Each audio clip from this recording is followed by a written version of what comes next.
আসসালামু আলাইকুম। সবাই কেমন আছেন? আলহামদুলিল্লাহ আমি ভালো আছি আপনাদের দোয়ায়। আপনারা সবাই কেমন আছেন? বরাবরের মতো আমার বাগানটা আপনাদেরকে দেখিয়ে দিলাম।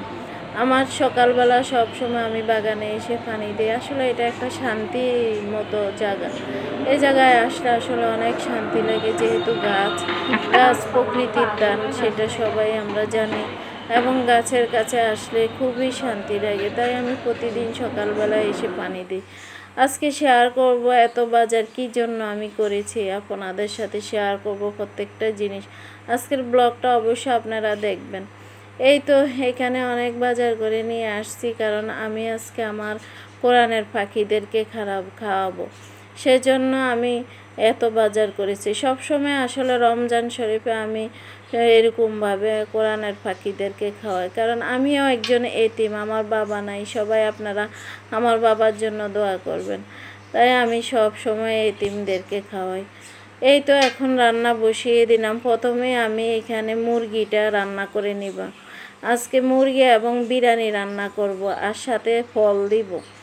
তো এই তো প্রথমে আমি রান্না করে নিচ্ছি মুরগিটা, তারপরে আমি বিরিয়ানিটা বসিয়ে দিব, কারণ আমার 4টার আগে আগে আমি সব খাবারগুলো আমি এতিমখানায় পৌঁছায় দিতে হবে। তো এখানে আবার খালাকে বলেছি, খালা আসার পরে যে খালা আপনি আমাকে কাটা করে দেন, আমি আমার কাজগুলো আগিয়ে নিই। তো এই তো আপনাদের সাথেও শেয়ার করলাম খালাকে। তো খালা আলুগুলো কেটে দিল, আমি আলুগুলো আলাদা করে ভেজে নিচ্ছি, কারণ আলুগুলো একসাথে দিলে হয়তো আলুগুলো একটু নরম হয়ে যাবে, বিরিয়ানির সাথে মিশে যাবে। আমি সব সময় এইভাবে আলাদা করে বিরিয়ানির সাথে দিয়ে থাকি। তো এইভাবে আমি রান্না শেষ করে ফেললাম। আর এই তো মুরগির কালারটা কেমন হয়েছে অবশ্যই আপনারা জানাবেন কমেন্টে, কারণ মুরগিগুলো আমি এইভাবে আলাদা করে নিচ্ছি। আর এখন প্যাকেটিংয়ে পালা। এই দেখেন আমি বিরিয়ানির সাথে আলাদা করে যে আলুগুলো ভেজে বিরিয়ানির সাথে দিয়েছি। এখন প্যাকেট করব। প্যাকেটের মধ্যে দেখেন আমি কিভাবে প্যাকেটিংটা করেছি। এখানে এখন পাঠিয়ে দিব, 4টার আগে আগে আমি পাঠিয়ে দিব।